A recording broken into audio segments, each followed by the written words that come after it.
Chapter 1. I begin my story. My father and mother died before I was 2 years old. I cannot remember them. My father died first, fighting in the war against the French in 1815. My mother died a few months afterwards. My cousin Ambrose, who was 20 years older than me, became my guardian. He looked after me as if I was his son. From the beginning, I loved Ambrose more than anyone else in the world. Ambrose Ashley was a rich, unmarried man. He lived in a beautiful old house in the west of England. The house was near the sea, and there was farmland all round it. The house, the land, and the farms around it had all belonged to the Ashley family for many years. The house was full of pictures, books, and many beautiful things. Ambrose was a gentleman of leisure. He was not a businessman. But he took good care of all the people who worked on his land. He knew them all by name. Everyone on the estate loved Ambrose as much as I did. Ambrose was a shy man, with many unusual ideas. He looked after me himself, and would not have a woman in the house to help him. But he was friendly with the people who lived in the other big houses in the district.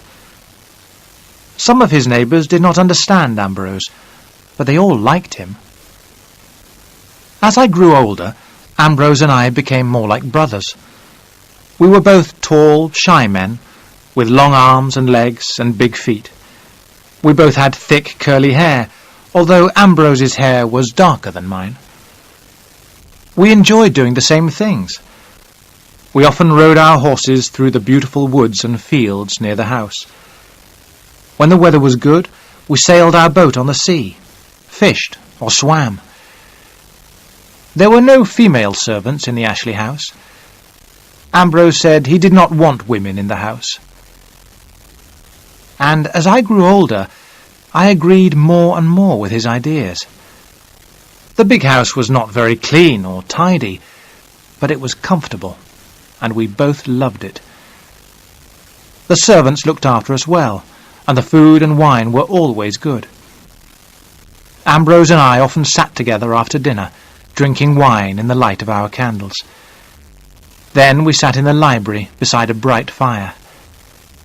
The walls of the library were covered with shelves full of beautiful books.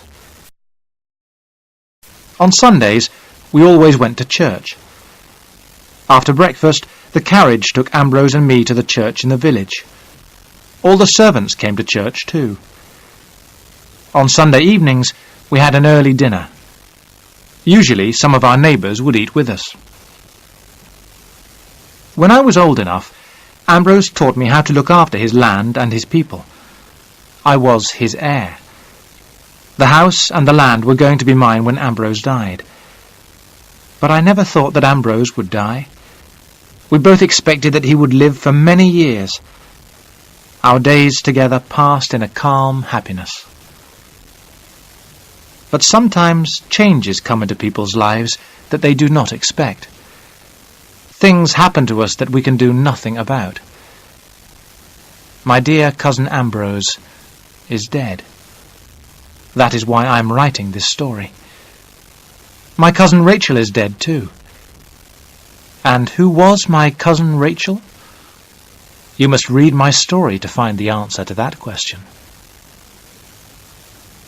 I know who killed Rachel, but I do not know how my dear Ambrose died. Was he killed too? I shall never be able to answer that question. I shall never know the answer. Perhaps you who are reading this can decide. You must be my cousin Rachel's judge, and mine too. I, Philip Ashley, am only 25 now. Most of my life is in front of me. But the only people I shall ever love are dead. I cannot live with my thoughts any longer. I must write down everything that happened, everything about Ambrose, my cousin Rachel, and myself.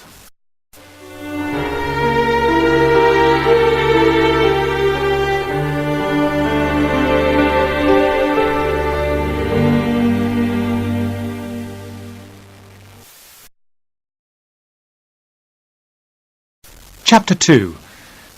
News from Italy. Ambrose and I lived in Cornwall. It is often cold and damp in winter there. Rain falls nearly every day, and the sea looks rough and grey. This weather was bad for Ambrose. By the time he was 40 years old, he was walking with a stick, and his hair was turning grey.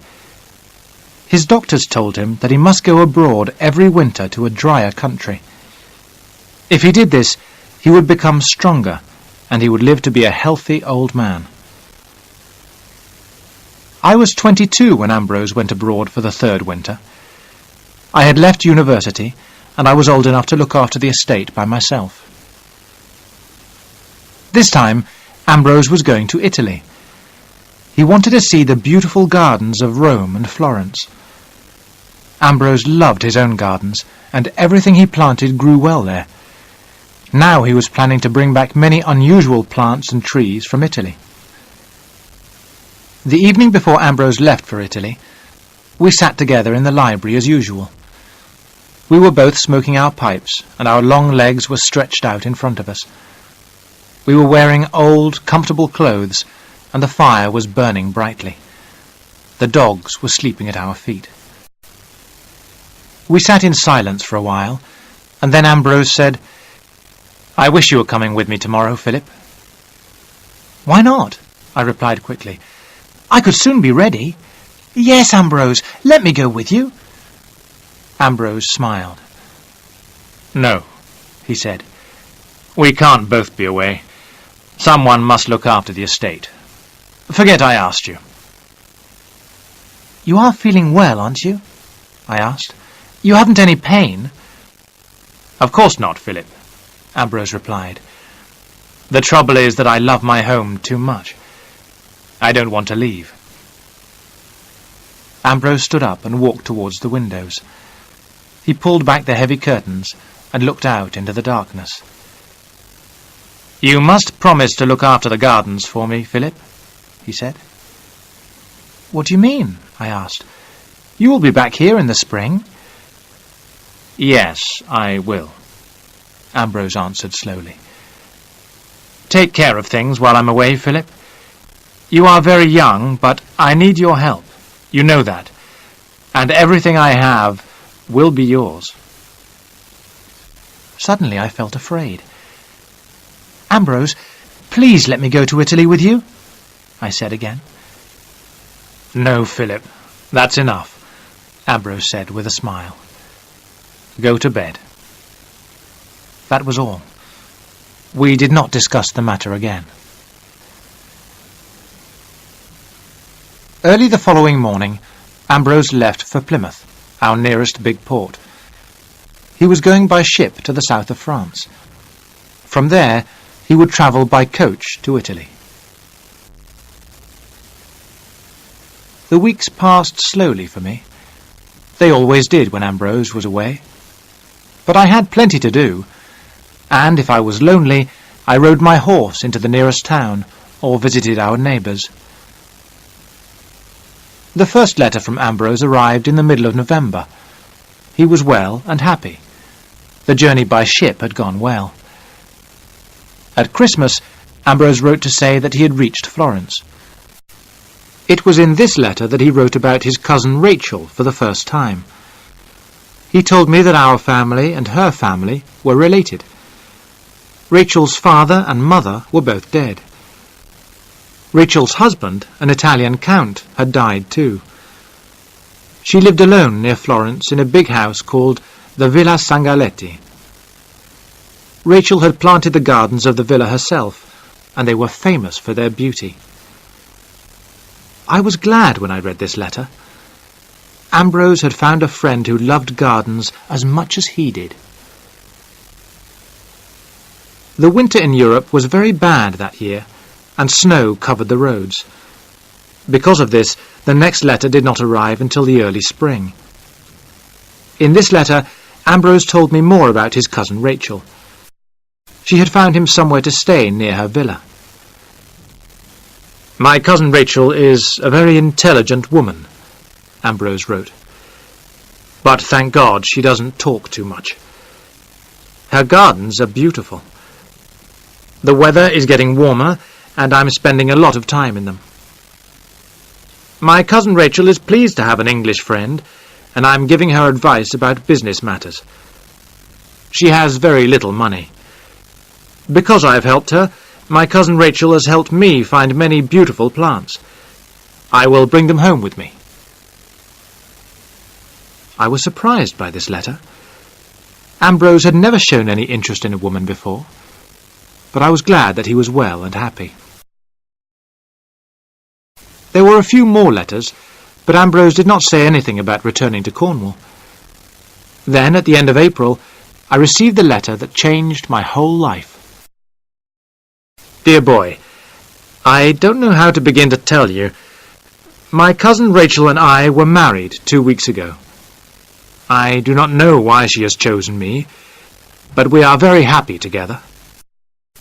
I love her, Philip, and I am sure you will love her too. She is kind and good. Tell our friends about my marriage, Philip, and remember, it will never change my feelings for you. Write soon and send some words of welcome to your cousin Rachel. I could not believe it. I took the letter out in the gardens and walked slowly down to the sea. I sat there and read the letter again.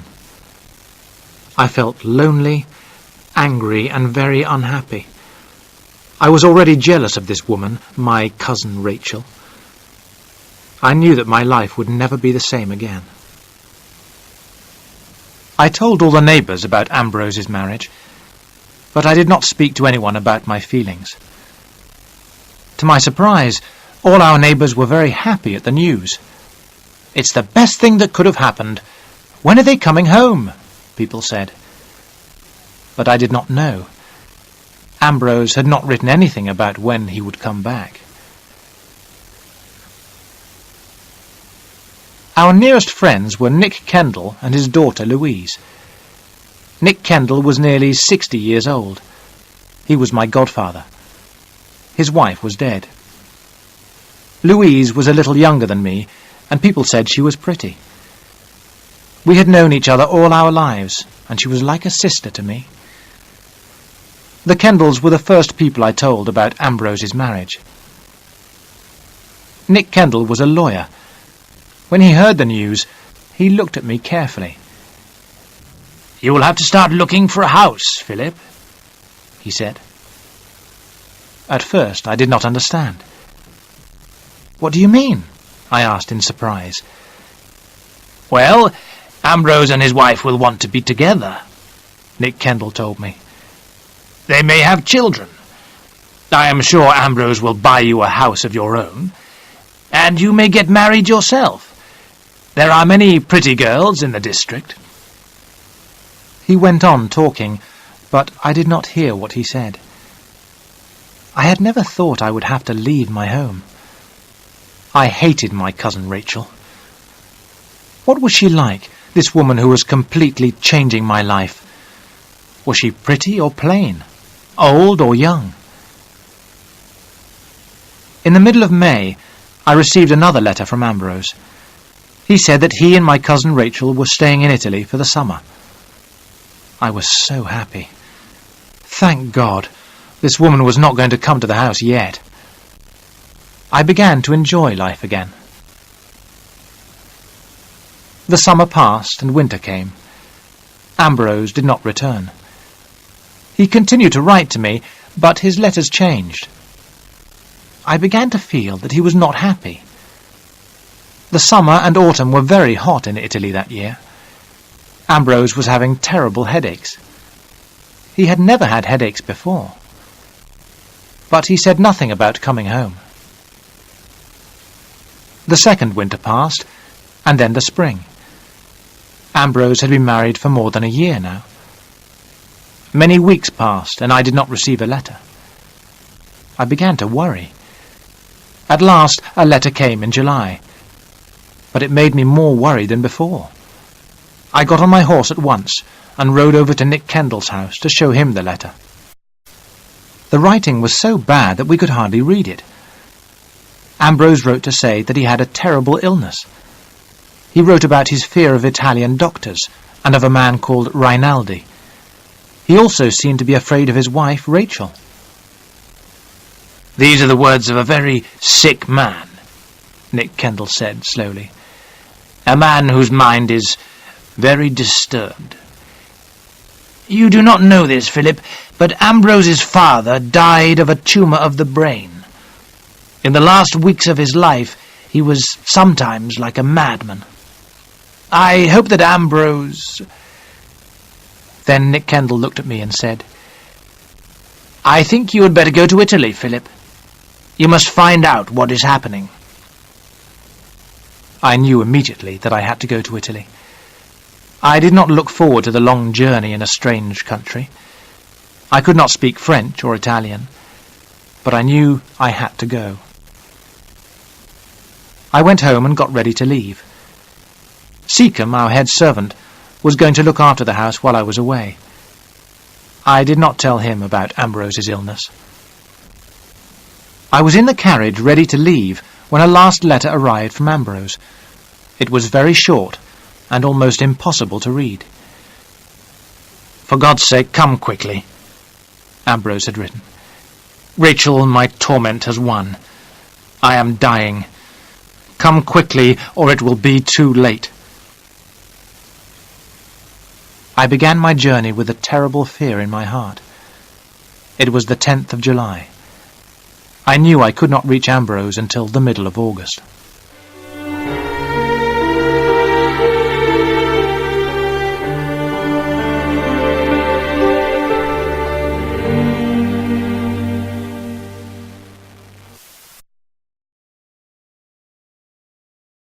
Chapter 3. The Villa Sangaletti. I had a terrible journey. The roads were noisy and dirty. The weather got hotter every day. By the time I reached Florence, it was the 15th of August. I found a room in a hotel and washed and changed my clothes. When I went out again, the streets were full of people.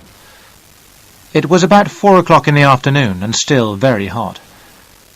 I stopped a carriage. "Villa Sangaletti," I said to the driver. He nodded and pointed up the hill.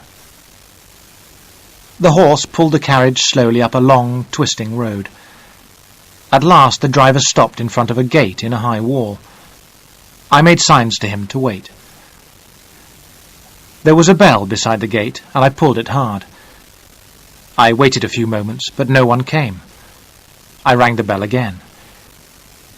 I heard the sounds of a dog barking and a child crying. It was very hot. Then I heard footsteps, and the gate slowly opened. A servant woman stood in the gateway. There was a long, wide path behind her. It led to the villa. "Villa Sangaletti? Signor Ashley?" I asked. The woman tried to shut the gate, but I pushed past her. A man appeared, and the woman shouted to him in Italian. I heard the words, "Ashley, Inglesi." The man stared at me. "I speak a little English, signore," he said. "Can I help you?" "I have come here to see Mr. Ashley," I said. "Are Mr. and Mrs. Ashley at the villa?" The man looked worried. "Are you Signor Ashley's son, signore?" he asked. "No," I said. "I am his cousin. Tell me, quickly, is he at home?" "You are from England, signore?" the man asked slowly. "You have not heard the news.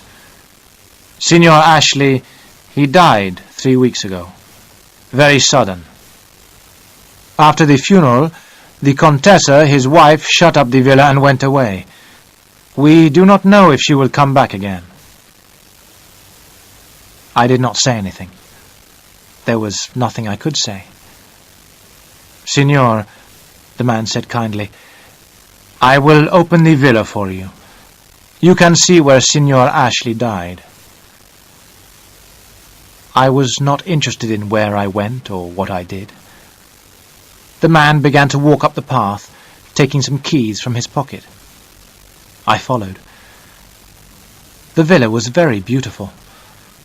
All the windows were closed and shuttered. The man opened the big door.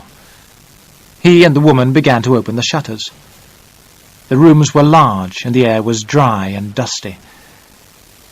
"The Villa Sangaletti is beautiful, signore. Very old," said the man. "The Signor Ashley, this is where he sat. This was his chair." I looked at the chair. I could not think of Ambrose in this house, in this room. I went to the window. Outside there was a little courtyard. It was open to the sky, but shaded from the sun. In the middle of the courtyard there was a fountain and a little pool. A laburnum tree stood beside the pool. Its golden flowers had died, and its small green seeds lay on the ground. "Signor Ashley, he sat here every day," the man said. "He liked to listen to the water falling. He sat there under the tree. In summer they always sat here, Signor Ashley and the Contessa. They drank their tisana here after dinner, day after day, always the same." It was very cool there in the courtyard, and very, very quiet. I thought of how Ambrose had lived at home, walking, riding, always cheerful and busy. "I will show you the room where Signor Ashley died," the man said quietly. I followed him upstairs into the plain, bare room. I looked at the small, hard bed where Ambrose had died. "He died suddenly," the man told me. "He was very weak from the fever, but sometimes he shouts like a madman. Then one morning the Contessa called for me. He was lying very still. It was the sleep of death. He had a peaceful face. The pain and the madness had all gone." "Madness? What do you mean?" I said. "The madness of the fever," the man replied. "He suffered much pain. Sometimes I had to hold him down in his bed. Then came the fever and the madness. I tell you, signore, it was terrible to see." I turned away. "Why was nothing done?" I said. "Why did Mrs. Ashley let him die? What was this illness? How long did it last?" "At the end it was very sudden, like I told you," said the man. "But he had been very ill all winter. And he was sad. All winter he was sad." We walked through another room and out onto a long terrace. In front of us were the most beautiful gardens I had ever seen. "I think," the man said slowly, "that the Contessa will not come back again. Too sad for her. Signor Rinaldi told us that perhaps the villa will be sold." "Who is Signor Rinaldi?" I asked quickly. "He arranges things for the Contessa," the man replied. "Money, business, everything. I give you his address. He speaks English very well." He closed the shutters. We walked downstairs again and stood by the big door. "What happened to his clothes?" I asked. "Where are his books, his papers?" "The Contessa took everything with her." "And you don't know where she went?" I asked. The man shook his head. "She has left Florence. That is all I know. Signor Ashley was buried here in Florence, signore. Then the Contessa left." The woman suddenly spoke to her husband and opened a chest near the wall. She came back carrying a big straw hat, Ambrose's hat, the hat that he had sometimes worn at home in the sun. The woman gave it to me, and I stood there with it in my hands. "Take it with you, signore," the man said softly. "It is yours now."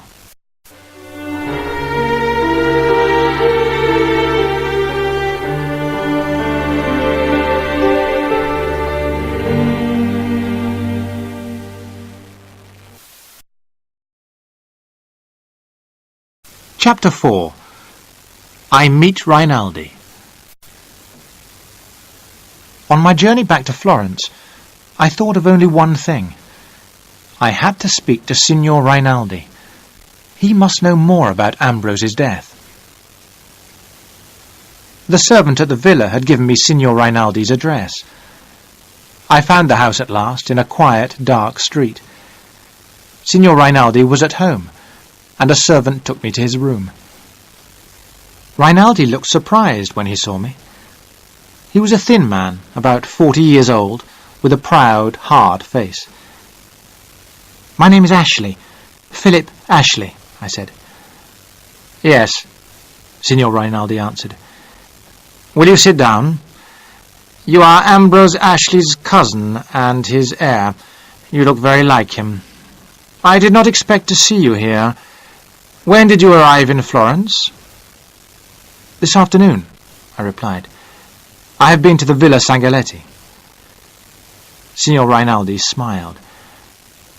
"Then you have not seen your cousin Rachel?" he said. "She left Florence very suddenly. Your cousin's death was a great shock to her." "It was a shock to me, too, Signor Rinaldi," I said. "Why wasn't I told about Ambrose's illness?" "Mrs. Ashley always hoped he would get well," Rinaldi answered. "She did not want to worry you." "But I had these letters," I said. "That is why I came to Florence." And I handed Rinaldi the last 2 letters from Ambrose.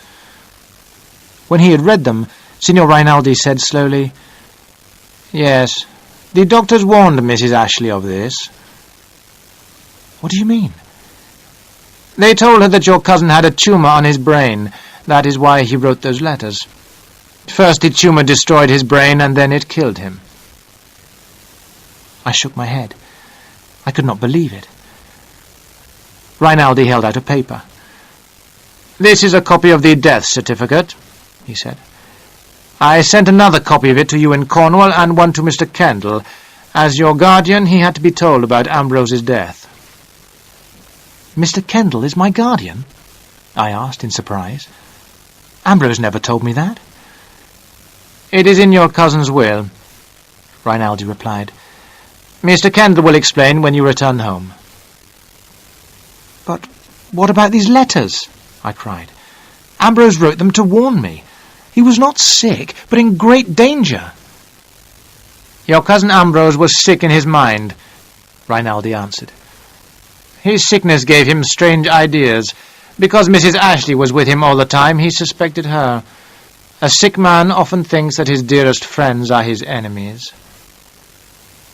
"If I had been here, Ambrose would be alive now," I said.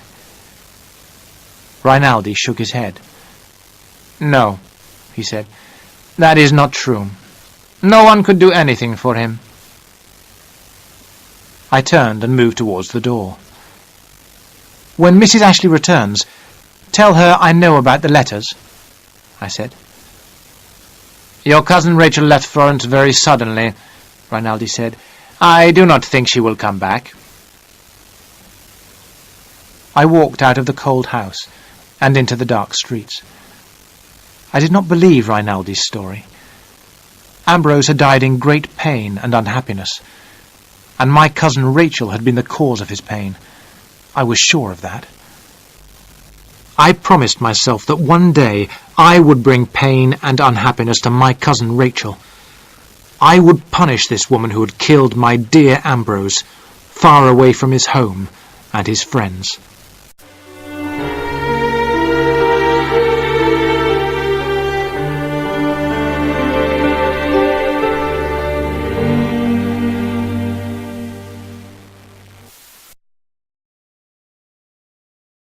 Chapter 5. An Argument and an Arrival. I arrived home in the first week of September. I had sent letters, and the servants were already dressed in black. My journey to Italy seemed like a dream. I was glad to be home. I was responsible now for the house and estate. I had to look after them as Ambrose had done. I wanted to do my work well. My godfather, Nick Kendall, visited me as soon as I got back. He brought his daughter, Louise, with him. Nick Kendall had come to explain Ambrose's will to me. "The house and the estate will be yours when you are 25, Philip," he told me. "But for the next 7 months, I am your guardian. If you want money, you must come to me. Of course, I hope one day you will marry. This place needs a woman, Philip." "I want no woman," I said. "Ambrose married, and it killed him." "My cousin Rachel left Florence the day after the funeral," I went on. "Signor Rinaldi told me. She took all Ambrose's things with her like a thief." "You must not call your cousin's wife a thief," Nick Kendall said. "If Ambrose had changed his will when he married, everything would now belong to her. I am surprised that your cousin Rachel has not made a claim." "A claim?" I cried. "But she was the cause of Ambrose's death." "Nonsense, Philip," said Nick Kendall. "Ambrose died of a brain tumour. That is why he wrote those terrible letters." "I don't believe it," I said. "You don't want to believe it," my godfather replied angrily. "Keep those ideas to yourself, Philip. If you don't, there will be trouble." I said nothing. I did not see the Kendalls again for nearly 2 weeks. Then Nick Kendall asked me to go and see him. I found him in his study, a letter in his hand. "Well," he said slowly, "I have news for you, Philip. This is a letter from your cousin Rachel. She has come to England with Ambrose's things. She asks for nothing. She only wants to see the house that Ambrose lived in. She is in a strange country without a friend. You ought to see her, Philip." I smiled. "Of course I'll see my cousin Rachel," I said in a hard, cold voice. "I want to see her very much. Tell her that when you write to her. Tell her that Philip Ashley invites his cousin Rachel to his home." Nick Kendall understood my feelings. "You have become very hard, Philip," he said. "I hope you will not say anything stupid when Mrs. Ashley is here. She was your cousin's wife. You must remember that." I went out into the garden and saw Louise walking there. When I told her about my cousin Rachel's visit, she was very surprised. "No woman has stayed in that house for 20 years, Louise said. "Think how dusty and untidy it is." "It was good enough for Ambrose," I said. "She won't think about the house when I begin to question her. She'll cry, and I'll be pleased." But when I got home, I changed my mind. I wanted to show my cousin Rachel that I was a gentleman. I wanted her to know that I was a man who looked after his property. I spoke to the head servant, Seacombe. He agreed that the whole house must be cleaned before Mrs. Ashley arrived. "We must make Mrs. Ashley welcome," Seacombe said. "Shall I prepare Mr. Ambrose's room for her?" "Certainly not," I said. "I am moving into Mr. Ashley's room. Get the blue room ready for Mrs. Ashley." On the day my cousin Rachel arrived, the house looked completely different. Everything was clean and tidy. Seacombe had got out all the silver and cleaned it. Tamlin, the head gardener, had filled every room with flowers. I looked around the house and then walked up slowly to the blue room. The dogs followed me. The rooms for my cousin Rachel were clean. The windows were wide open. There was a portrait of Ambrose on one wall. It had been painted when he was a young man. He had looked very much like me. I smiled at the portrait and felt a little happier. My cousin Rachel was going to arrive sometime in the afternoon. I decided that I did not want to be in the house when she arrived. Although the day was cold and windy, I went out alone after lunch. I walked until I was tired. I did not return until after 6 o'clock. There was a fire in the library, but the room was empty. I pulled the bell and rang for Seacombe. "Madam has come," Seacombe said. "She is tired and having some food in her room. She will be pleased to see you after dinner." "Where is her luggage?" I asked Seacombe. "Madam has very little luggage of her own," answered Seacombe. "It has been taken upstairs to her room. All of Mr. Ambrose's boxes have arrived with her. We have put them in your room, as she asked." So I had my dinner alone and drank a glass of brandy. Then I went upstairs and knocked at the door of my cousin Rachel's sitting room. A quiet voice answered my knock.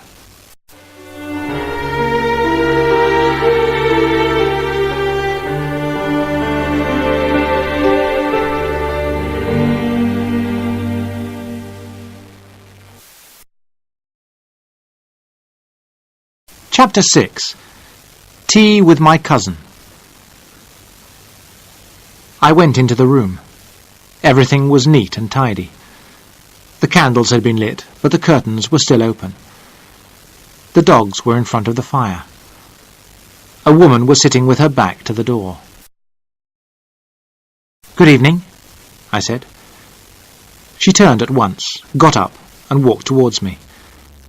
Now at last I was face to face with my cousin Rachel. She was a small woman, dressed completely in black. Her dark hair was very neat. As she looked at me, her large dark eyes opened wide in surprise. "I hope you are rested," I said awkwardly. "Thank you, Philip. Yes." She sat down by the fire, and the old dog, Don, laid his head on her knee. "Don is your dog, isn't he?" she said. "Is it true that he is almost 15? "Yes," I said. "Ambrose gave him to me on my 10th birthday."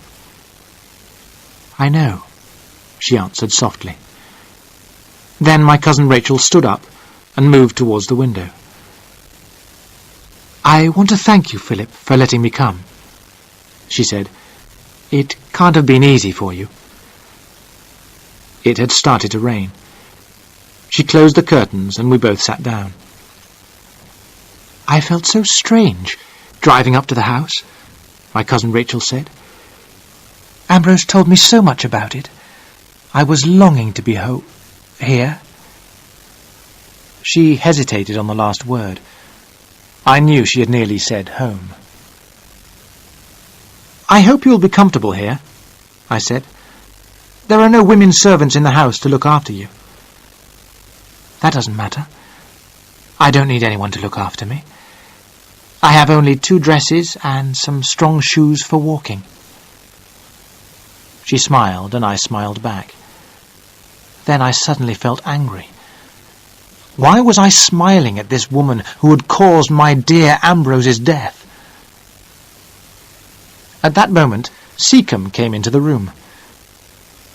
"Tea is served, madam," Seacombe said, putting down the large silver tray.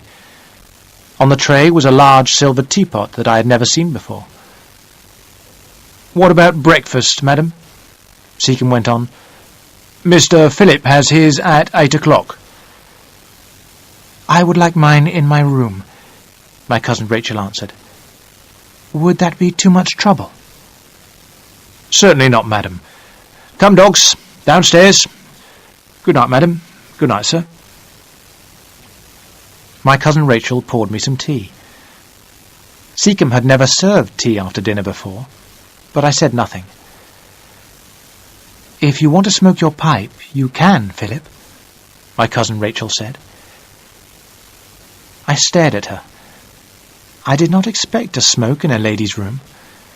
I had wanted to say a few hard words and then leave. Now here I was drinking tea and smoking my pipe. But how could I be angry with this small, neat woman, or hate her? The next thing I heard was a quiet voice saying, "You're nearly asleep, Philip. Hadn't you better go to bed?" You walked a long way today, didn't you?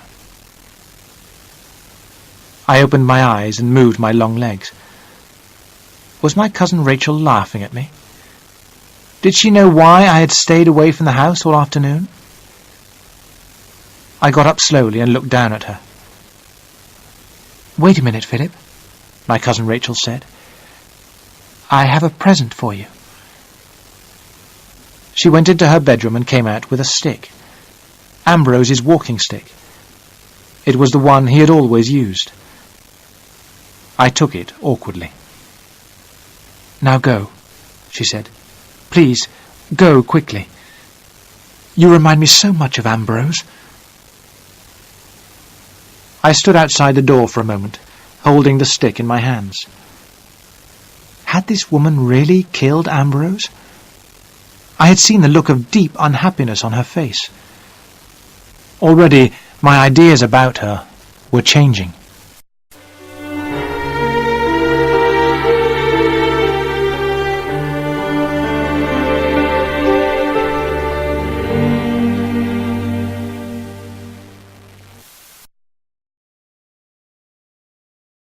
Chapter 7. A Strange Conversation. The following day was Saturday. I paid the men their wages, as Ambrose had always done. But Tamlin, the head gardener, was not there. I was told that he was in the garden somewhere with the mistress. I found them putting new plants into the ground. "I've been here since 10:30, my cousin Rachel said with a smile. "These are some of the plants Ambrose and I found in Italy. I had to put them into the ground quickly. Tamlin has been helping me." "And I've learned a lot of things this morning, Mr. Philip," Tamlin said. "Mrs. Ashley knows far more about these plants than I do." After lunch, I took my cousin Rachel around the estate. She sat on a quiet horse, and I walked beside her. She wore a black dress and a black shawl round her head. She looked very proud and very Italian, not like an Englishwoman at all. To my surprise, my cousin Rachel knew the name of every field and farm on the estate. As I walked by her side, we began to talk about the gardens of my cousin Rachel's villa. "When I was married to my first husband," she said, "I was not happy. So I spent my time planning the gardens of the Villa Sangaletti. I would like you to see them, Philip." I looked up in surprise. Didn't my cousin Rachel know that I had been to Florence and seen the villa? I thought my godfather had told her in his letter. I began to speak, but the horse moved on, and it was too late. I was very quiet on the way home. After dinner, we sat down together by the library fire. My cousin Rachel was sewing. I smoked my pipe and watched her hands moving quickly. They were small, white hands, and she wore 2 rings on her fingers. "Something is the matter, Philip," she said at last. "What is worrying you?" "Did my godfather tell you I had been away?" "No." "I didn't hear of Ambrose's death from Signor Rinaldi's letter," I said slowly. "I found out about it in Florence, from your servants." My cousin Rachel gave me a long, strange look. "You went to Florence?" she said. "When? For how long?" "I was in Florence for only one night, the night of the 15th of August, I said. The sewing fell from my cousin Rachel's hands. "But I left Florence only the day before. Why didn't you tell me this last night?" "I thought you knew," I answered awkwardly. "I want you to tell me why you went to Italy, Philip," my cousin Rachel said. I put my hand in my pocket and felt the letters there. "I had not heard from Ambrose for a long time," I said. "As the weeks went by, I grew worried. Then in July, a letter came, a very strange letter. I showed it to Nick Kendall. He agreed that I should go to Florence at once. As I was leaving, there was another letter. I have them both in my pocket. Do you want to see them? Not yet.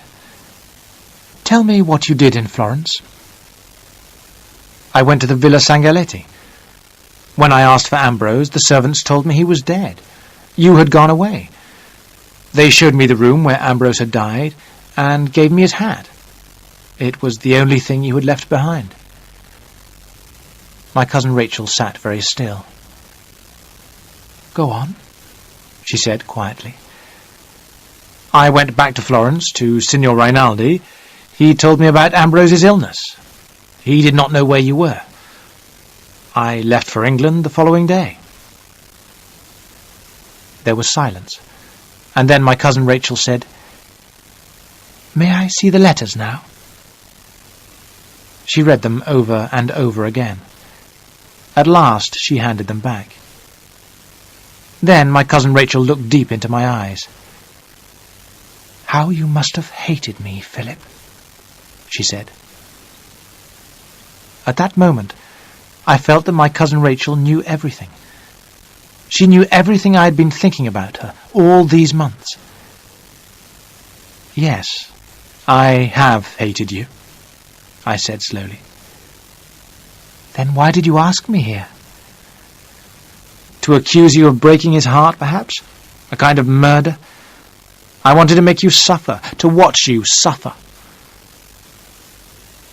You have your wish, she said. Her face was very white, and her dark eyes were full of tears. I stood up and looked away. I had never seen a woman cry before. Cousin Rachel, go upstairs, I said. But she did not move. I took the letters from her hands and threw them in the fire. I can forget, I said, if you will too. Look, the letters have burnt away. We can both remember what Ambrose wrote, my cousin Rachel replied. But it's better if I say nothing more. I cannot explain. Let me stay until Monday, then I will go away. Then you can either forget me or go on hating me. At least we were happy today, Philip. But I do not hate you now, I said. I hated someone I had never met. Even before those letters came, I hated Ambrose's wife because I was jealous. Ambrose is the only person I have ever loved. You took him away from me, and I was jealous of you. Love can do strange things to people. I know that, my cousin Rachel answered. Love did strange things to Ambrose, too. He was 43 when we met, and he fell in love. He was like someone who had been asleep all his life. His love was too strong. It was too strong for me and too strong for him. It changed him, Philip. What do you mean? I asked. Something in me made Ambrose change, she replied. Sometimes I made him happy. Sometimes I made him sad. Then he became ill. You were right to hate me, Philip. If Ambrose hadn't met me, he would be alive today. She looked at me and smiled sadly. Perhaps I was jealous of you too, Philip, she said. He was always talking about you. Sometimes I grew very tired of hearing your name. She stopped talking and picked up her sewing. If you wish, we can talk again tomorrow, my cousin Rachel said. Then on Monday I shall leave. Nick Kendall has invited me to stay in his house. But I don't want you to go, I said. There are so many things to do together. As I looked down at her, her eyes seemed to see through me and understand all my thoughts. Light me a candle, she said. I must go to bed. Then she stood above me on the stairs, looking down at me. You don't hate me any more? She asked. No. And are you still jealous of me, or is that forgotten too? My cousin Rachel laughed. "I was never jealous of you," she said. "I was jealous of a spoilt boy whom I had never met." Suddenly, she bent down and kissed me. "Your first kiss, Philip," she said. "I hope you like it." I watched her as she walked up the stairs, away from me.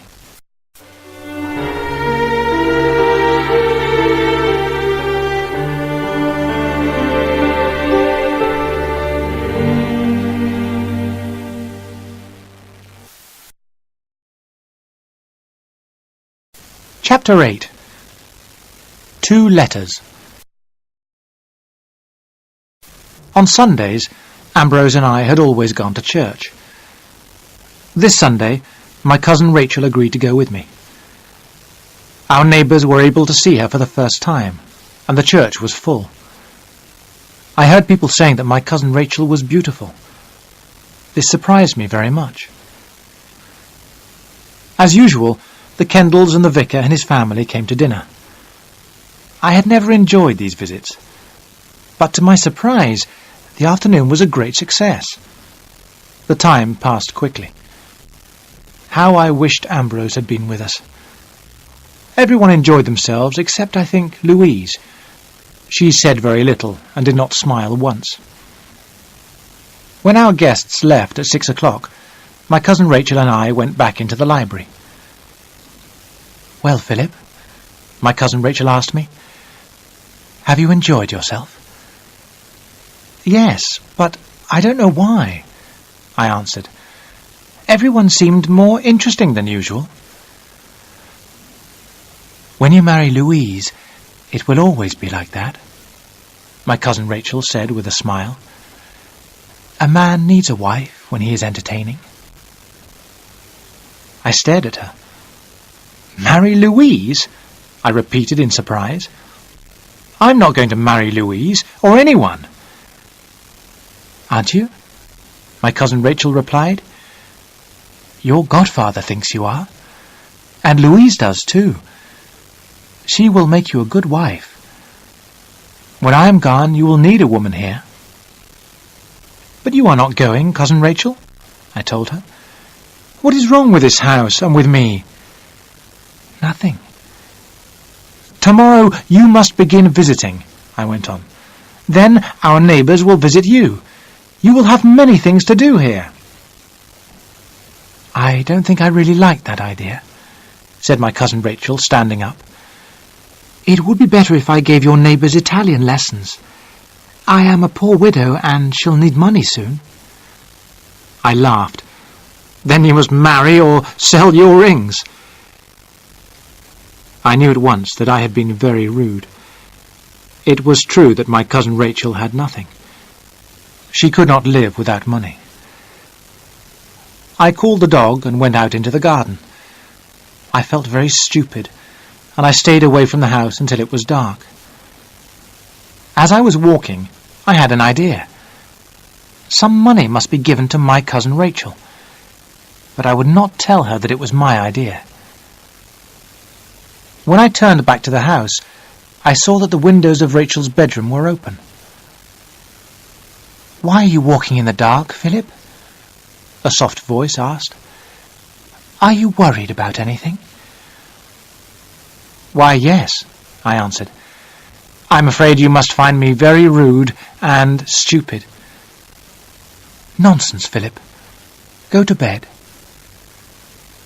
Something fell at my feet. It was a flower. The window was closed quietly.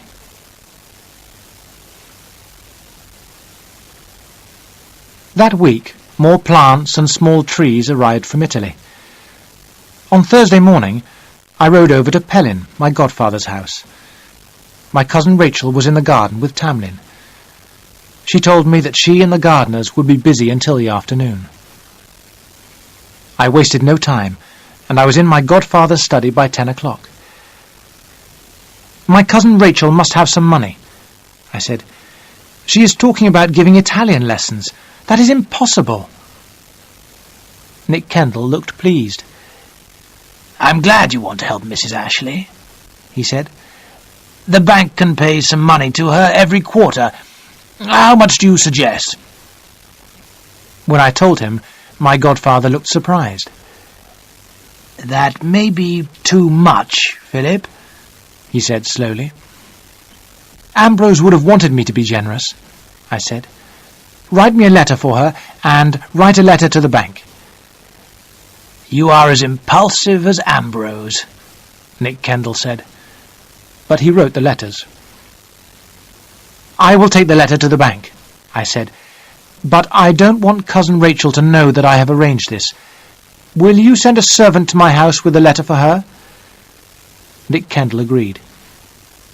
As I was leaving, I saw Louise. "I can't stop," I said at once. "I have come on business." Louise looked at me coldly. "And how is Mrs. Ashley?" she asked. "Well and happy," I answered. "She is very busy in the garden today." "I'm surprised that you are not helping her," Louise said. "I'm sure Mrs. Ashley can make you do exactly what she wants." Louise made me feel very angry, and I left the house without another word. I rode to the bank and gave them the letter. I didn't get home until nearly 4 o'clock. I did not see my cousin Rachel. I rang the bell for Seacombe. He told me that Mrs. Ashley had worked in the gardens until 3 o'clock. Then she had asked for water for a bath. I decided to take a bath too, and I asked for an early dinner. Later, I went to my cousin Rachel's sitting room. I was feeling very happy. She was sitting on a stool by the fire. She had washed her hair, and she was drying it. "Come and sit down," she said. "Why are you staring at me? Have you never seen a woman brushing her hair before? Wait here while I go and change my dress for dinner." My cousin Rachel was in her bedroom when Seacombe came in with a letter from my godfather. I stood up, feeling awkward. There was no sound from the bedroom as my cousin Rachel read the letter. Then, suddenly, she came out of the room. She looked very angry. "You made Mr. Kendall write this letter," she said. "Did you think I was asking you for money? I am angry and ashamed." "Ashamed?" I repeated. "I would be ashamed if Mrs. Ambrose Ashley had to give Italian lessons. What would people think of Ambrose? The money is yours. Take it." I was angry now. We stood staring at each other. Then my cousin Rachel's eyes filled with tears.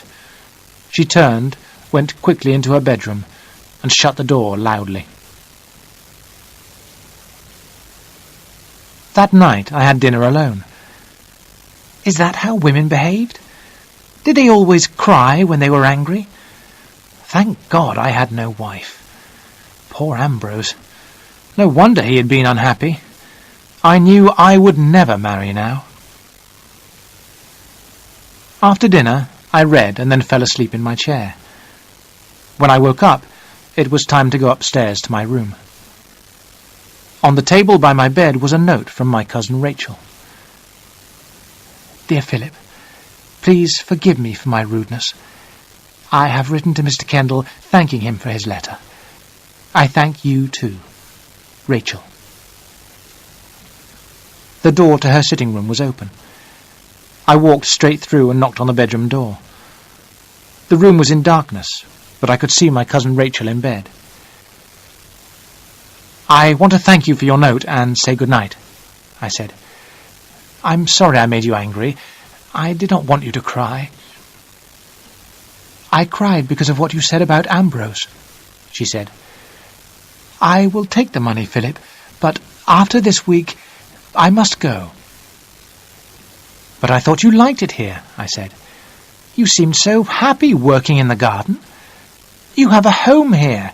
If Ambrose had made another will, this would have been your home." "Oh, God," she cried. "Why do you think I came?" I looked down at her. She looked very young, very alone. "I don't know why you came," I said. But I know Ambrose would have wished you to stay, perhaps to plan the gardens. Very well.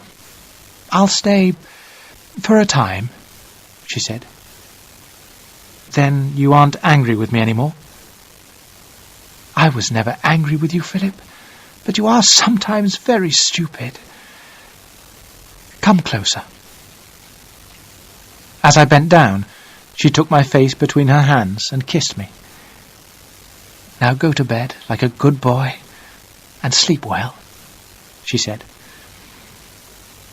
I moved to the door like a man in a dream. When I was back in my room, I wrote a short note to Nick Kendall. I told him that my cousin Rachel would take the money. Then I walked down to the hall to put my letter in the post bag. In the morning, Seacombe would arrange for the letters to be delivered. There were 2 letters in the bag. Both had been written by my cousin Rachel. One was addressed to my godfather, Nick Kendall. The other was addressed to Signor Rinaldi in Florence. I stared at it before putting it back in the bag. Why had my cousin Rachel written to Signor Rinaldi? What did she have to tell him?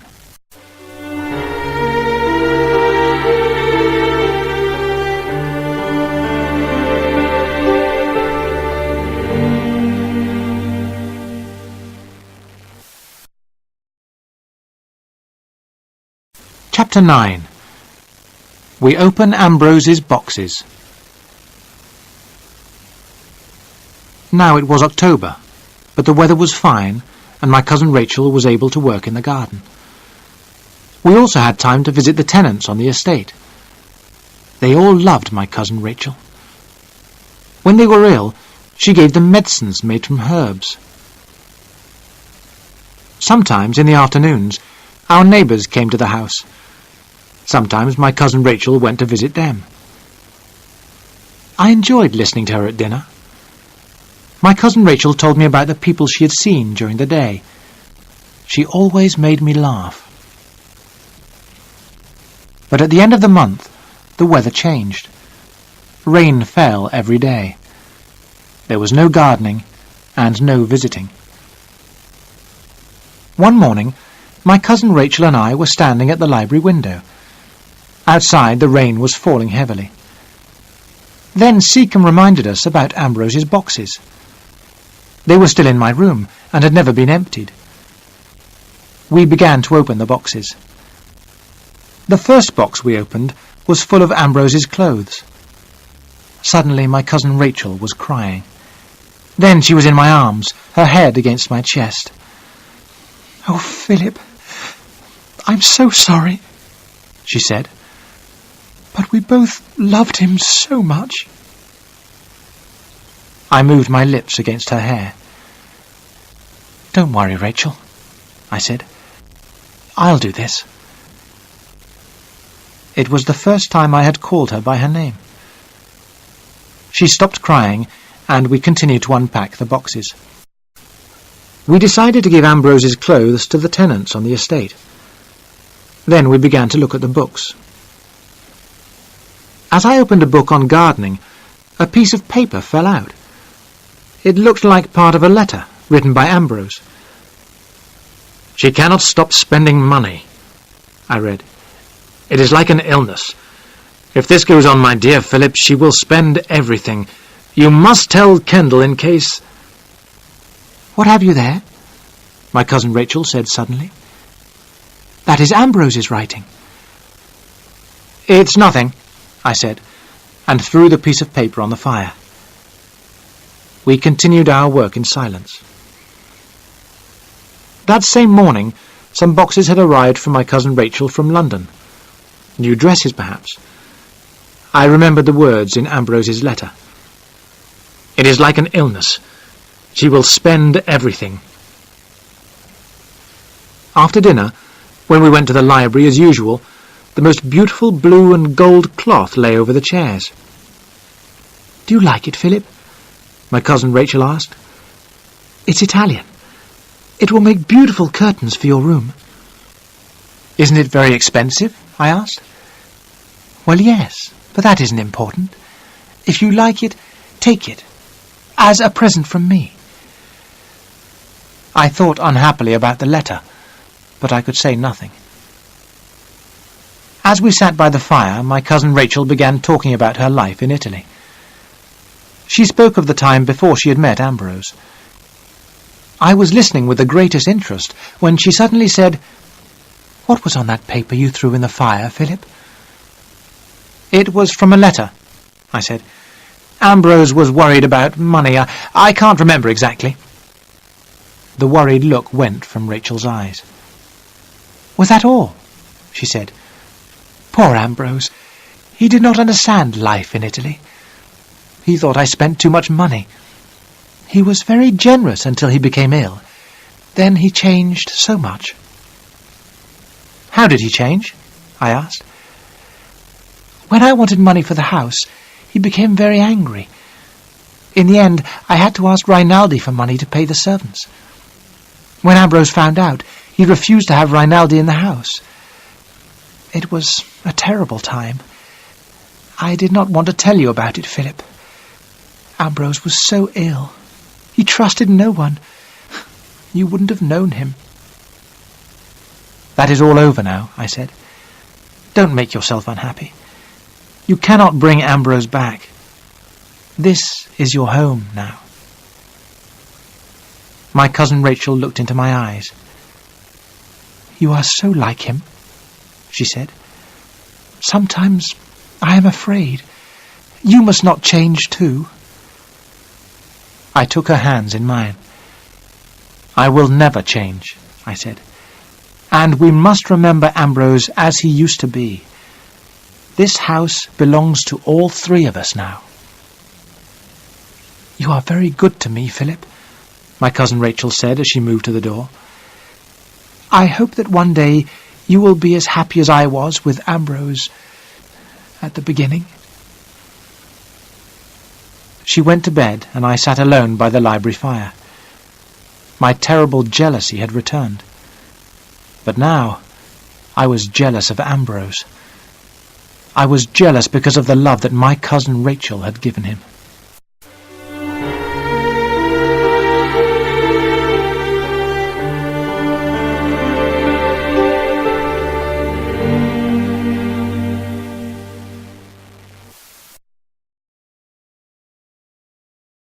Chapter 10.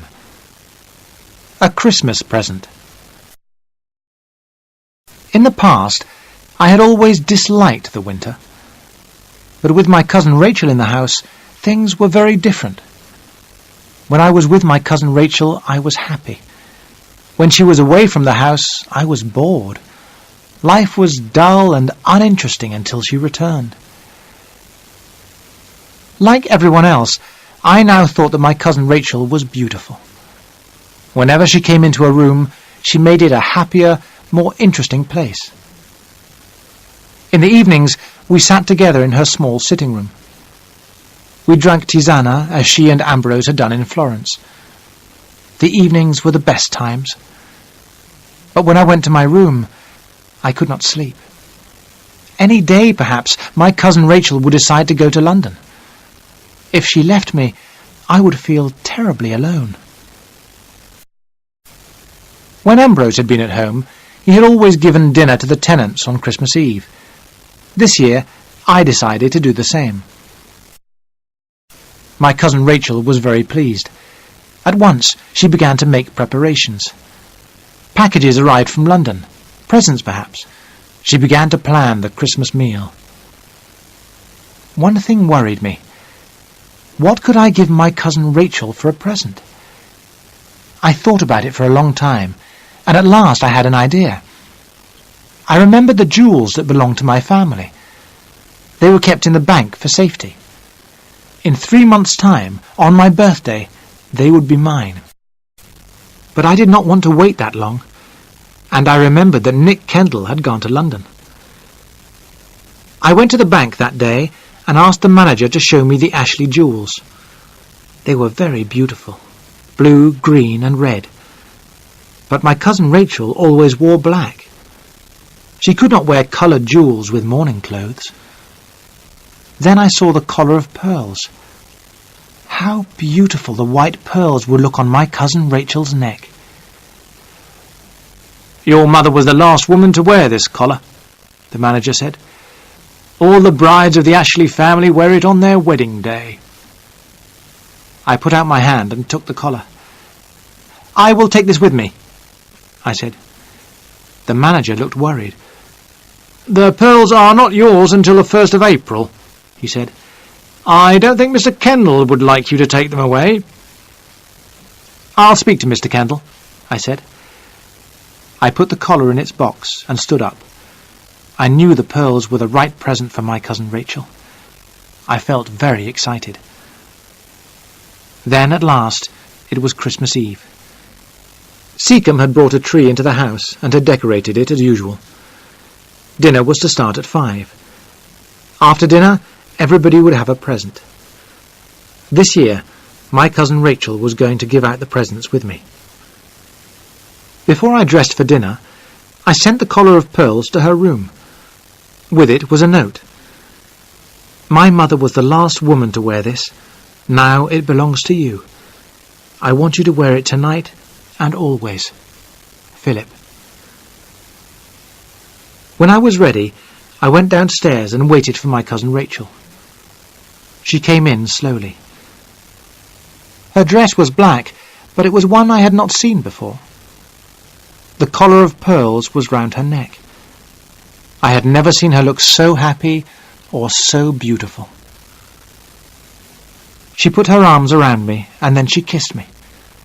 She kissed me not as a cousin, but as a lover. This is what Ambrose died for, I thought, and for this I would happily die too. She gave me her hand, and we walked in to dinner. At first, I thought this was going to be the happiest evening of my life. I remember the food, the noise, and the excitement.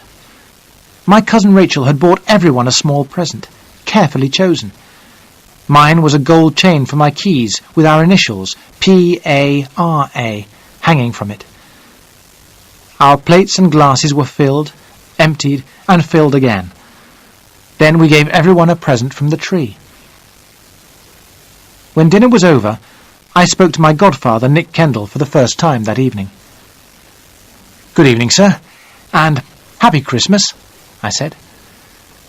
Nick Kendall looked angry, and he said nothing. He was staring at the collar of pearls around my cousin's neck. Then, at last, the tenants had all left. Louise and my cousin Rachel went upstairs, and I found myself alone with my godfather. "I have some bad news from the bank," he said. "The manager tells me that Mrs. Ashley is already several £100 overdrawn. I don't understand it. She must be sending money back to Italy." "She is very generous," I said, "and there were debts in Florence, I think. You must give Mrs. Ashley more money." Nick Kendall looked unhappy. "There is something else, Philip," he said. "You should not have taken that collar of pearls. It is not yours." "It will be mine in 3 months' time," I said quickly. "My cousin Rachel will take good care of it." "I am not so sure," Nick Kendall said. "I have been hearing stories about Mrs. Ashley and her first husband. They were both well known for their bad lives. They spent money carelessly." "That can't be true," I cried. "True or not," my godfather replied, "I'm afraid that collar must go back to the bank." "But I gave it to my cousin Rachel as a present. She has a right to wear the collar." "Only if Ambrose had lived," Nick Kendall said. "That collar of pearls is worn by the Ashley brides, no one else. If you do not ask Mrs. Ashley to give it back, I will." Then suddenly, my cousin Rachel and Louise were in the room. "You are quite right, Mr. Kendall," my cousin Rachel said. "I was very proud to wear the collar, and now I shall give it back." And she took off the collar and gave it to my godfather. "Thank you, Mrs. Ashley," he said. "And now Louise and I must go. We wish you both a happy Christmas." When they had gone, my cousin Rachel held out her arms. I went up to her. "I'm so sorry," I said. "Everything has gone wrong. My mother wore those pearls on her wedding day. That is why I wanted you to have them. Don't you understand?" "Of course I do, Philip dear," she said. "If Ambrose and I had been married here, he would have given them to me on my wedding day." I said nothing. My cousin Rachel had not understood. I was thinking of another wedding day, a wedding day in the future.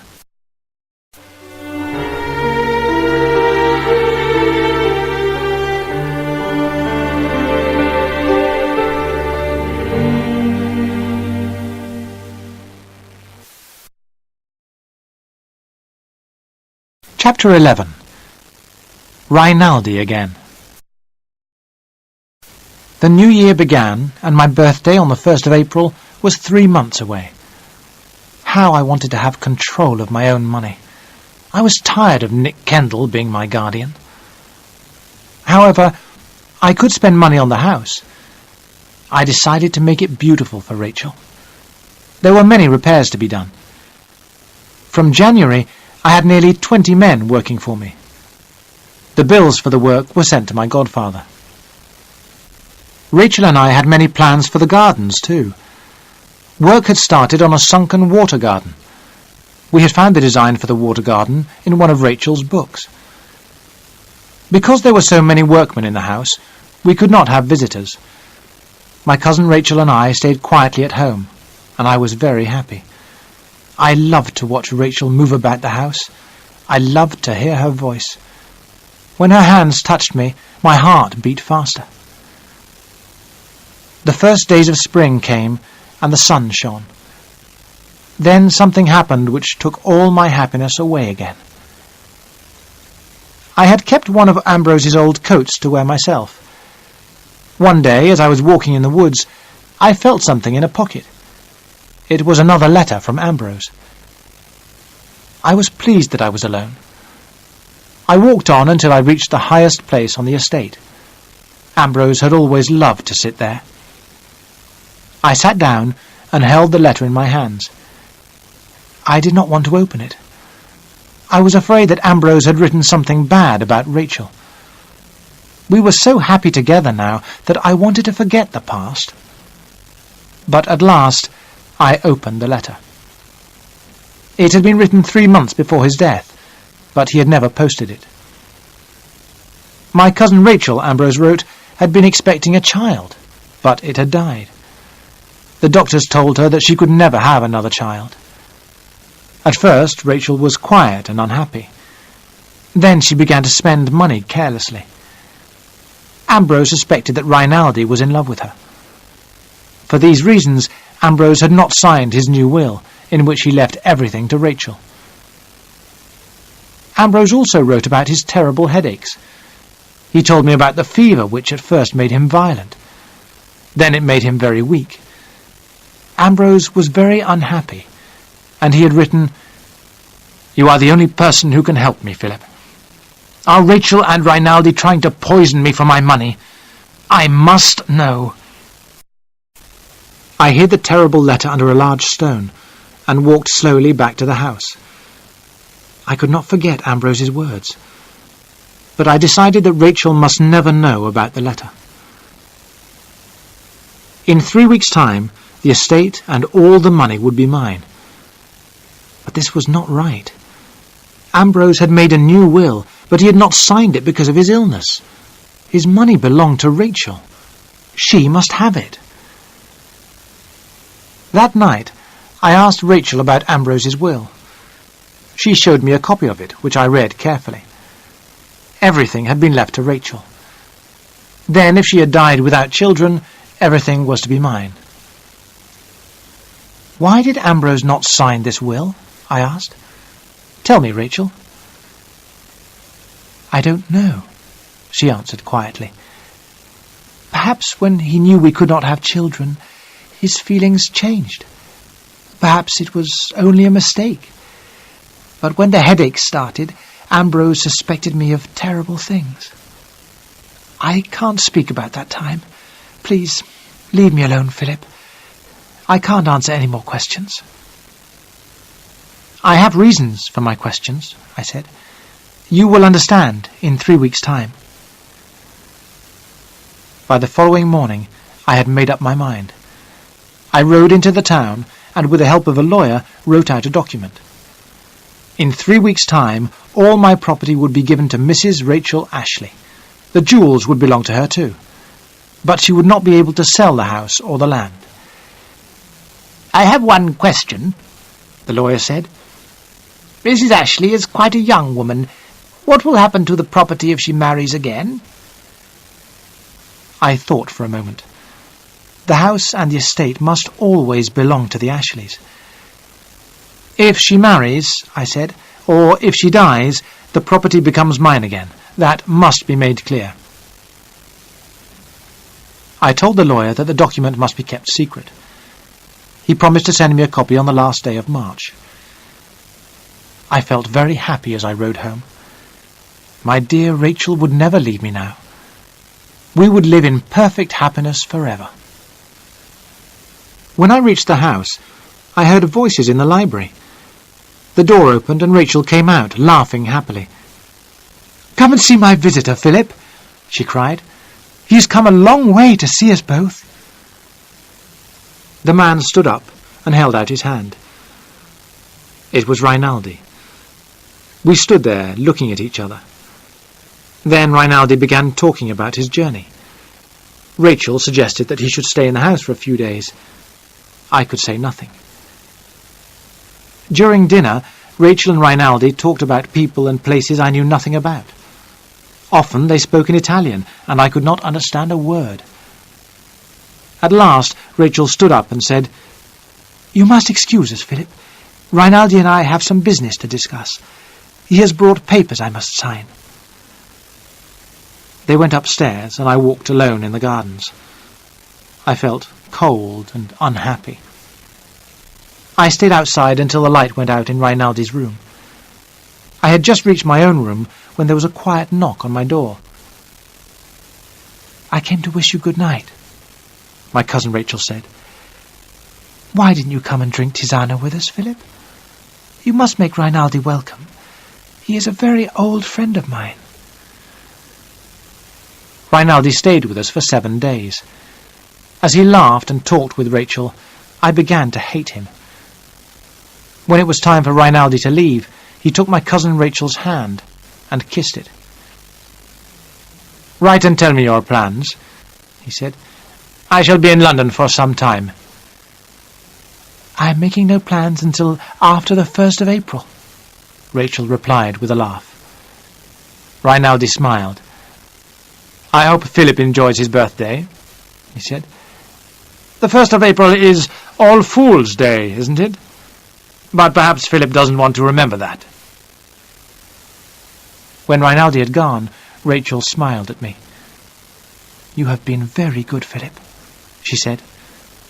"Are you glad we are alone again?"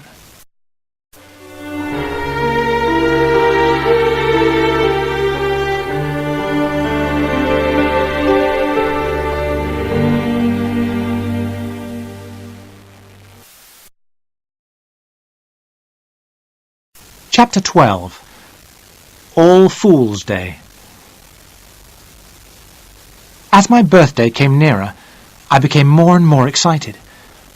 Rachel laughed at me. "You are like a child," she said. "What plans are you making for the day?" But I had made no plans. All I wanted was that Rachel should know about the document. And, one more thing, Rachel should have all the family jewels. I went to the bank myself. I brought them back to the house and hid them in my room. On the last day of March, I rode over to Nick Kendall. First, I handed him a copy of Ambrose's will. My godfather looked at it carefully. "I don't understand why Ambrose didn't sign it," he said. "But we have done all we can for Mrs. Ashley." "I don't agree," I said. "I want to make everything right." And I handed him a copy of the document the lawyer had prepared. "Read this," I said. And remember that my cousin Rachel knows nothing about it." "I wish Signor Rinaldi had seen this," Nick Kendall said slowly. "He told me how careless Mrs. Ashley is with money. This document of yours gives her great power over the property. I have to ask you one question, Philip. Are you in love with Mrs. Ashley?" My face went red. "I am only doing what Ambrose wanted," I said. "Perhaps," Nick Kendall answered. "But people are talking. Mrs. Ashley should leave, get married again. She might marry you if you asked her." "I'm sure she would not," I said. Nick Kendall watched me sadly as I signed my name on the document. "There are some women who bring sadness to all those who love them," he said. "They cannot help it. I think Mrs. Ashley is one of those women." The sun was setting as I rode home. I bathed, changed my clothes, and went into the dining room. Rachel wanted to know where I had been, but I laughed and told her nothing. After dinner, I was too excited to sit still. I walked down to the sea. There was a moon, and the night was warm. I took off my clothes, and for a few minutes I swam in the ice-cold water. When I got back to the house, it was 5 minutes to 12. I could not wait any longer. I stood under Rachel's window and called her name. When she looked out, I said, "I have something for you, Rachel." Then I ran to my room for the jewels. "I want you to have these now," I said. "Listen, the clock is striking 12, and it is the 1st of April. I am 25, and I can do what I like." I put the document on her table and began to open the boxes of jewels. Rachel's eyes opened wide in surprise, and suddenly we were laughing together. I put the pearl collar round her neck. As I looked at her, I remembered the other Ashley women who had worn it. "You have given me so much," Rachel said at last. "I have only a small present for you. What else can I give you? Tell me." "There is one thing," I said. I looked into her dark eyes. They shone very brightly in the candlelight. She laughed softly and blew out the candle. We were alone in the darkness. I did not leave her room until sunrise. Happiness had come to me at last. Rachel accepted me and my love. She was the first woman I ever loved, and she was the last. I remember walking alone in the garden as the birds began to sing. Rachel and I would be always together now, day after day, night after night, for all our lives. I went back to my room and slept. After breakfast, I went into the garden again. I picked the most beautiful flowers I could find. Rachel was in bed eating her breakfast. I threw the flowers on the bed in front of her. "Good morning again," I said. "I have come to say one thing. I love you." Rachel looked up at me without smiling. "You should not come into my room so early," she said. "The servants will talk."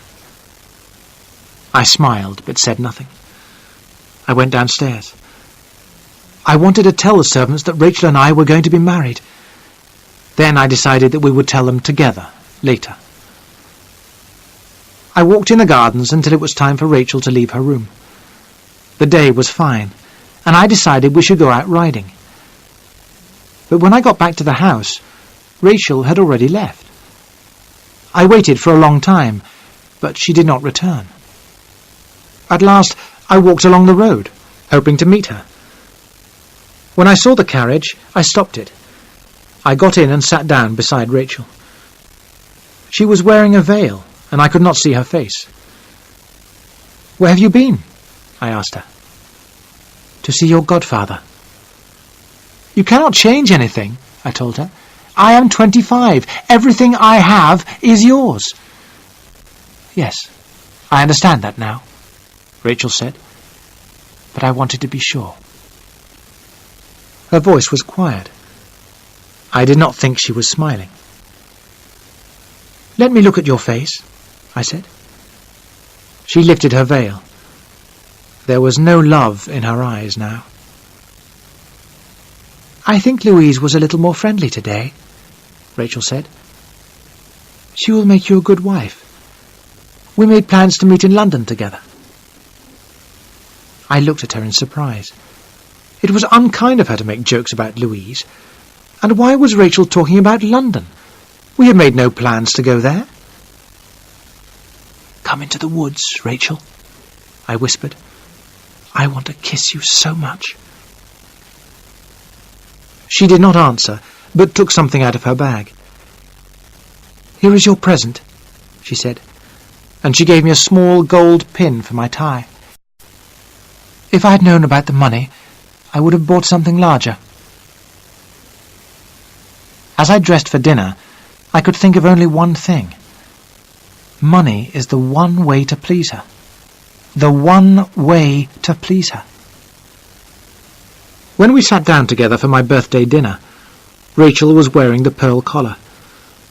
We both drank wine, and I started to feel happier. Time would soon pass. When the morning time was over, Rachel would be my wife. While we were sitting at the table, the Kendalls came into the room. When they had wished me a happy birthday, I stood up, my glass in my hand. From this morning, I have been the happiest of men, I said. I want you to be the first to know. Rachel has promised to be my wife. I smiled at them all, but Rachel's face was hard and cold. Have you gone mad, Philip? She said. She looked at the Kendalls. You must forgive him. He has drunk too much wine. I am sure he will apologize. Rachel got up, and the others followed her out of the room.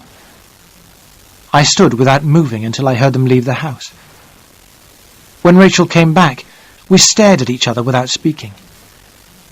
Then Rachel said, You had better go to bed, Philip, before you say any more foolish things. Foolish, I repeated. But last night... Surely you love me, Rachel. Last night you proved that you loved me. It was a promise of marriage. No, Philip, I had no thought of marriage. I was thanking you for the jewels, that was all. There was no love. I looked at her hard, cold face. I began to understand what Ambrose had suffered. She had everything. What else could I do? Suddenly, I wanted to frighten her, to show her my strength. I put my hands round her neck, and I looked into her eyes. Will you marry me now? I whispered. Her dark eyes were full of fear, but she did not speak. I loosened my fingers. There were red marks on her white skin. Rachel turned and went upstairs. I followed her, but she was too quick for me. She closed her door and locked it. As I stood there, I saw myself in a mirror on the wall. There I stood, tall, awkward, white-faced. But was it myself or Ambrose standing there? As I lay in bed, I heard the clock strike midnight. All Fool's Day was over.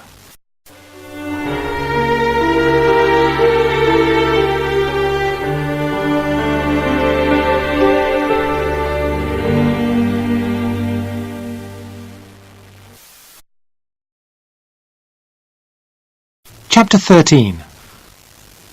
Louise and laburnum trees.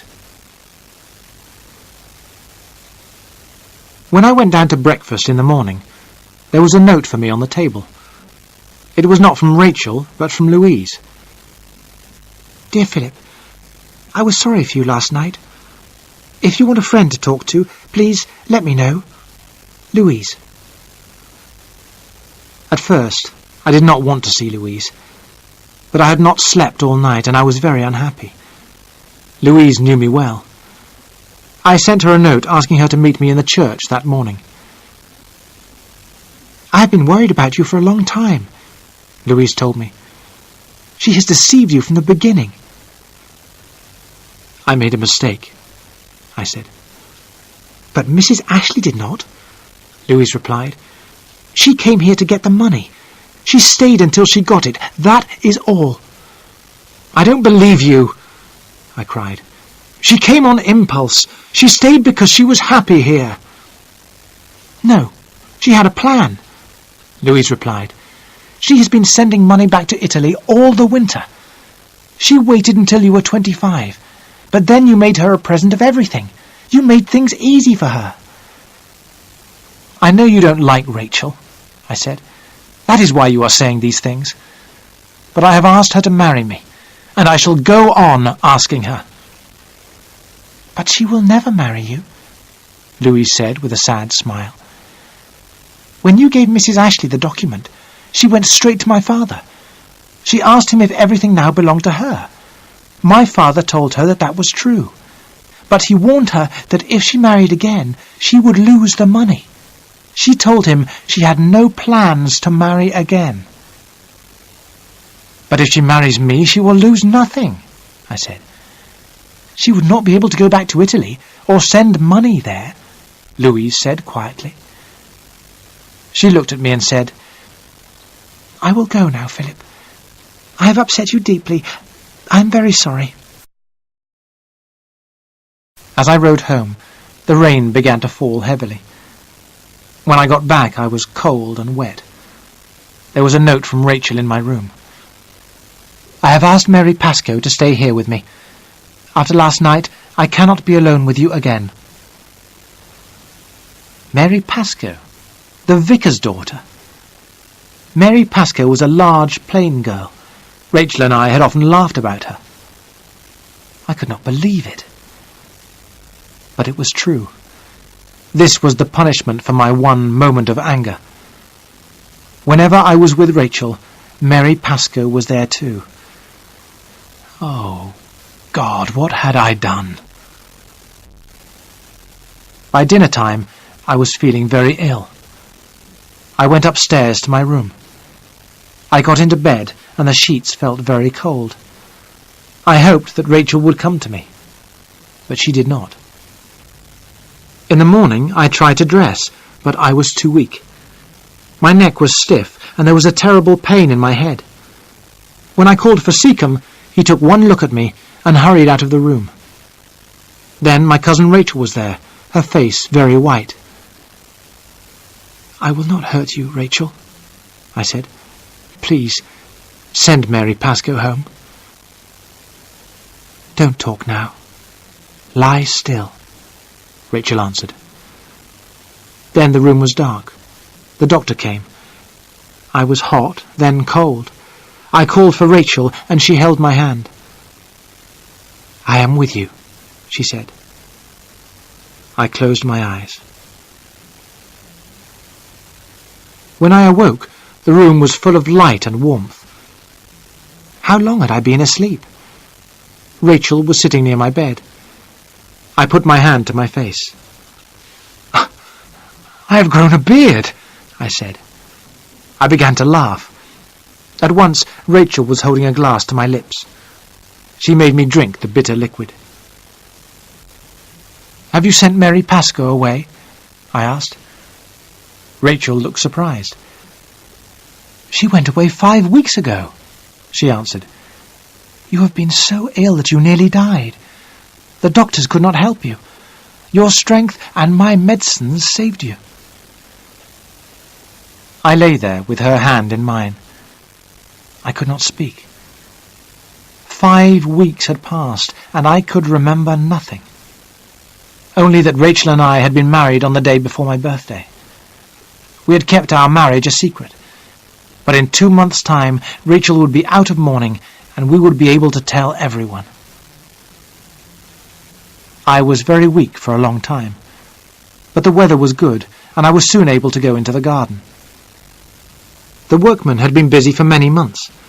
They had dug out the ground to make the sunken water garden. It was very deep, but it was not yet finished. Yellow flowers hung on the laburnum trees that Rachel had planted. I remembered the laburnum tree at the Villa Sangaletti and the green poisonous seeds lying under it. That evening, as Rachel and I were drinking our tisana, I said, "I heard something strange today. Seacombe told me you were going back to Florence. I thought you had sold the villa." "No, I have enough money to keep it now. I shall probably stay there for the winter. Perhaps you could visit me in the spring." "Visit you?" I repeated. "But a husband should be with his wife always." Rachel sat very still. "Your wife? Oh, God, Philip," she whispered. "What do you mean? We are not married." "But we are," I said. "I remember clearly." But as I spoke, the pain returned to my head. I suddenly knew that our marriage was a dream. "Why didn't you let me die?" I cried. "I cannot live here alone. I cannot." I looked at her face. "Give me a few weeks. Only a few weeks," I said. She did not reply.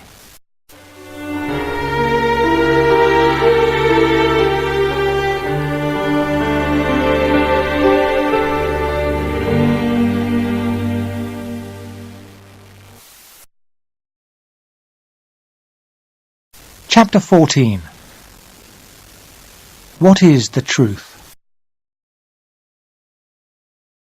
The summer came, but Rachel did not speak of leaving. I became stronger.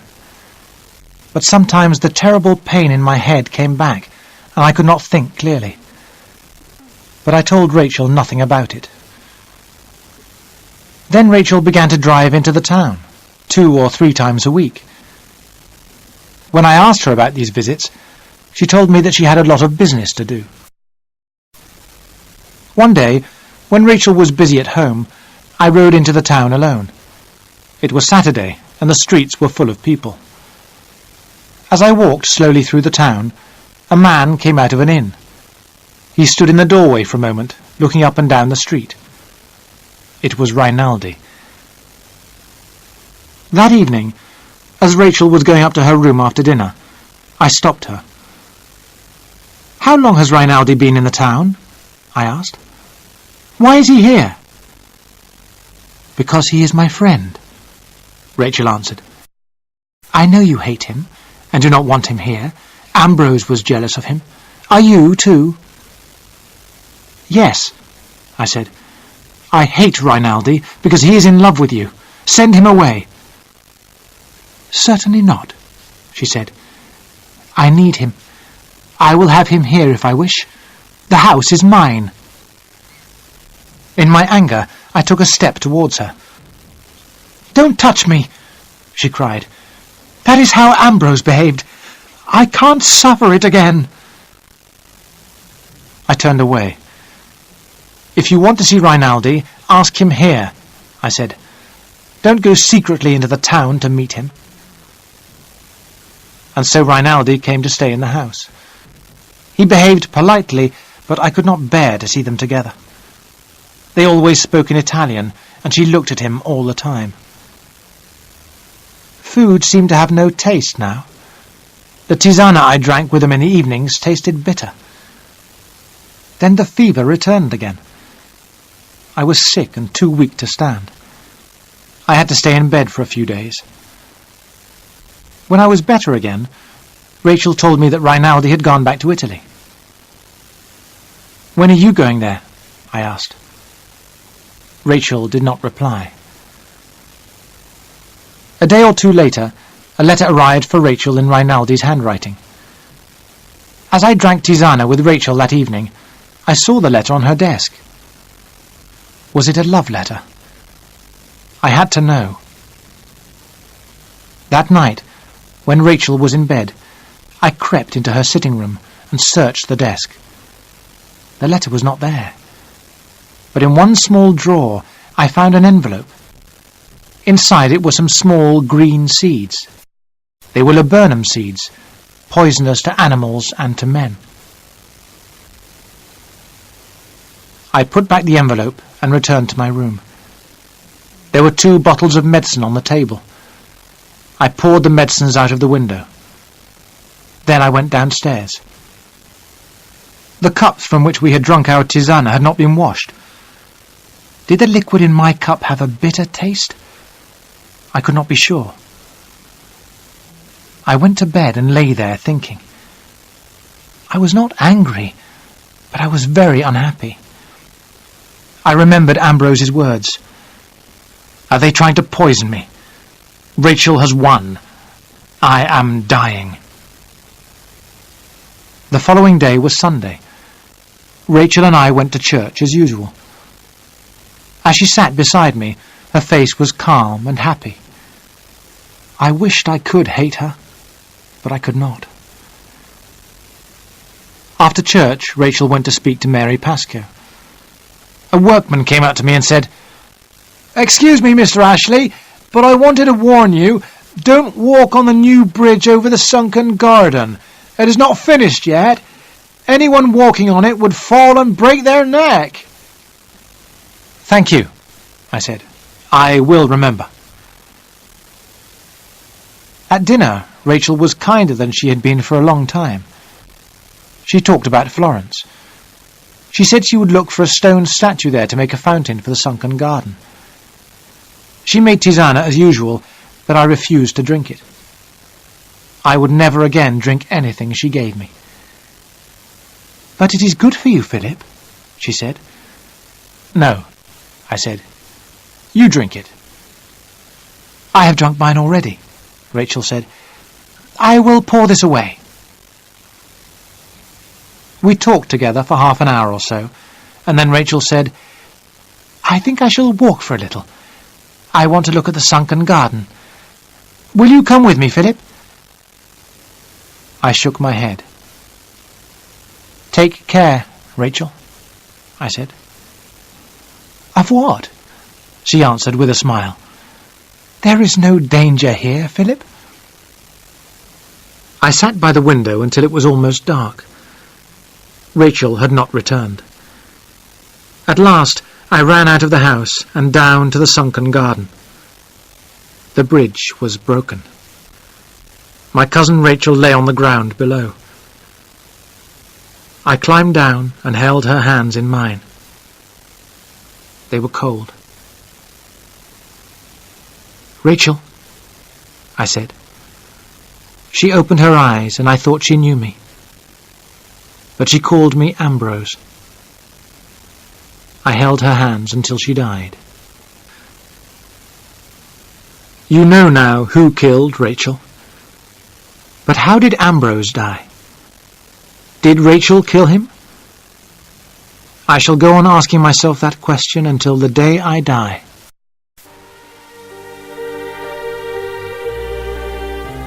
I live alone now. I am a young man, but I think only of the past. The 2 people I loved are dead. I have an empty life in front of me. That is my punishment, and it is worse than death.